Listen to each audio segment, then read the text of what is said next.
This is protein video number 2. In this video, we're talking about the average person. This is a person who can afford some animal protein, but he cannot afford to get all his protein from animal products. He weighs 60 kg, he wants to maintain, and these are his calories and macronutrients needs. Let us see how his meals might look like. In his position, for protein, I would buy about 100 grams of lean meat.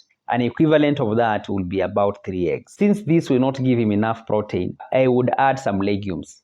And I would pick from the big 3. Number 1, dolichos. Number 2, mung beans. Number 3, lentils. Let us pick lentils. I would add 200 grams. For the rest of carbohydrates, I would go with rice. And I would add about 200 grams. For fats, I would add 40 grams of oil. There you go. Our average guy has a complete meal for the day. In the next episode, we are going to be talking about the poor guy. How will he make sure he is getting enough protein even if he is poor?